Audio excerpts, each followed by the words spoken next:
Dreamkiller is a first-person shooter created by Czech developer Mindware Studios in 2009 exclusively for Windows. Painkiller is a first-person shooter created by Polish developer People Can Fly in 2004 for PC, Xbox, and Android? iOS?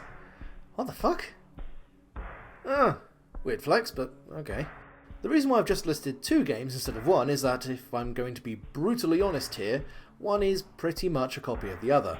Actually no, copy is a bit too strong.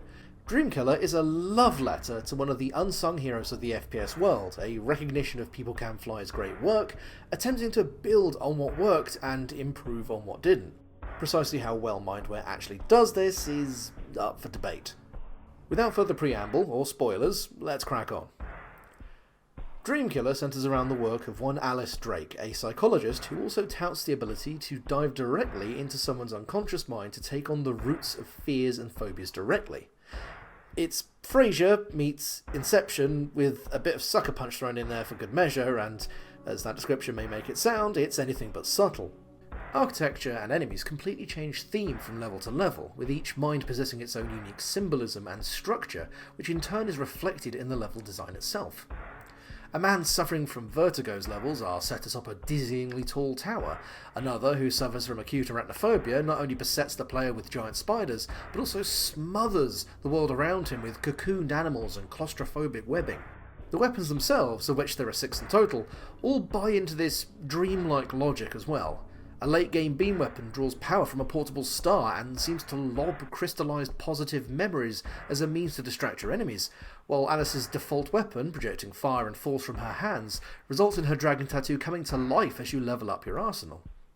Compared to Painkiller, which instead went for a much more straightforward and conventional approach to both level design and weapon choice, Dreamkiller manages at first blush to be more creative. However, in practice, things don't pan out. While in a conventional FPS you would collect weapons and ammo normally, Dreamkiller instead imposes a hard 2-weapon limit and does away with the idea of ammunition altogether, instead choosing to have each weapon have a particular cooldown period. I can see what Mindware were going for, trying to give the player something different to the usual FPS fare, but there's a good reason why so many games use these basic concepts. They work. These choices result in fights that hugely outstay their welcome, where even a sizable fight in Painkiller would take up perhaps at most a minute of my time, strafing through pickups and hosing down enemies with sustained fire. Dreamkiller would routinely end up taking 2 or even 3 minutes to clear even an average room. With no consistent indication as to how much charge is left in a weapon, or any way to quickly switch to another weapon if you've just used secondary fire, firefights are a stop-start war of attrition, backpedaling against sometimes literally endless waves of foes as you wait for your weapon to recharge.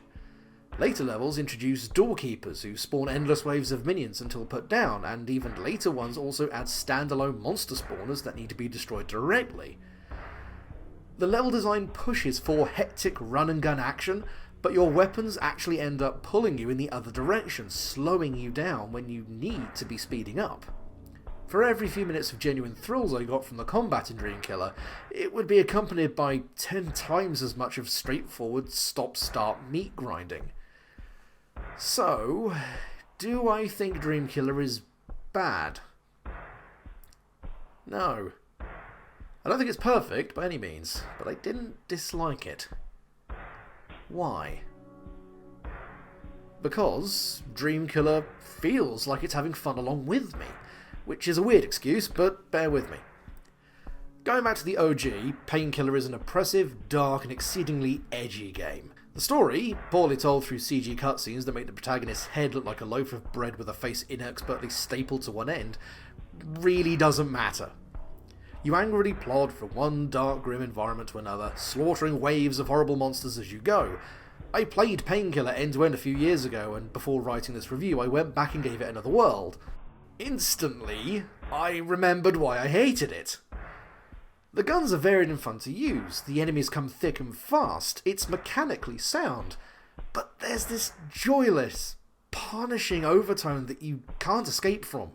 The boss fights in Dreamkiller may not have always been good, or in some cases been outright terrible, but Painkiller's bosses are just fucking awful. Huge bullet sponges with instant kill attacks. There's no variety, there's no imagination. Dreamkiller, on the other hand, throws every idea it can at you, good and bad, and the kaleidoscope of carnage actually brings the whole experience back around to hugely entertaining. Fighting my way through a digital manifestation of Alice's self-doubt via logic gates, or exiting an elevator onto a desert island, or turning a blind corner to come face to face with a 60-foot and mercifully inanimate spider, all show that the people behind this game were really pushing to make something different. Even the story itself, which I'll touch upon without spoiling, shows a good grasp of playing to your strengths without overextending. Using simply animated illustrations for cutscenes, having some of the patient background be told via loading screens that don't kick you out once they're done loading, unlike so many other games that fuck that up, and a pretty solid effort by Alice's veteran voice actress Laura Bailey. Even lines such as "Finish me off, you skanky bitch!" come off as, hilariously earnest rather than just bad writing. Anyway, so as not to ramble on too much, can I recommend Dreamkiller? Well, given how it's no longer available on Steam due to some publisher shenanigans, that's a tough one. It's not a classic that everyone should play. In fact, you'll need a fairly decent bullshit tolerance to swallow the poor gameplay choices it does make, but I can't deny that I don't think fondly of it. Dreamkiller is a meeting, but not a triumph, of style and story against substance. If you can take the rough with the smooth, then this is worth hunting down and enjoying as a strange little example of how to write a love letter to a franchise without just ripping it off. Anyway, hopefully that's pushed you one way or the other, and I will see you next time. Thank you very much for listening, and goodbye.